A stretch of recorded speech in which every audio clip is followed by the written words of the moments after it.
ప్రజల ఆరోగ్య స్థితిగతుల మీద అనాలిసిస్ చేసి మన స్వదేశీ పరిజ్ఞానంతో స్వదేశీ భోజనం తింటే మన పూర్వీకులు తిన్నటువంటి భోజనం వల్ల కలిగిన ప్రయోజనాలని తిరిగి మనకు అందించాలనేటువంటి ప్రయత్నంలో భాగంగా వేస్టీజ్ అనేటువంటి ఒక కంపెనీ కొన్ని ఉత్పత్తుల్ని తయారు చేసి భారతదేశ మార్కెట్లోకి రావడం జరిగింది. సనాతన హిందూ ధర్మ సాంప్రదాయాల ప్రకారం మన పూర్వీకులు తిన్నటువంటి అనేక రకాలైనటువంటి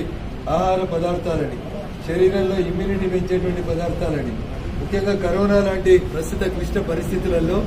మారినటువంటి మన ఆహార అలవాట్లను తిరిగి మన పూర్వీకుల కాలానికి మార్చుకోవాల్సినటువంటి అవసరాన్ని గుర్తెరిగి అనేక కంపెనీలు స్వదేశీ ఆహార ఉత్పత్తుల వైపు మళ్లడం అనేది నిజంగా అభినందనీయం. ఆ రకంగా మళ్లినటువంటి ఒక కంపెనీ వేస్టేజ్ ప్రస్తుతం భారతదేశ వ్యాప్తంగా తన ప్రొడక్ట్స్ ని విస్తరిస్తూ ఈ రోజు దుబ్బాక నియోజకవర్గంలో కూడా వారికి సంబంధించినటువంటి ఒక అవుట్లెట్ ఓపెన్ చేస్తున్నందుకు నేను వారికి అభినందిస్తా ఉన్నాను.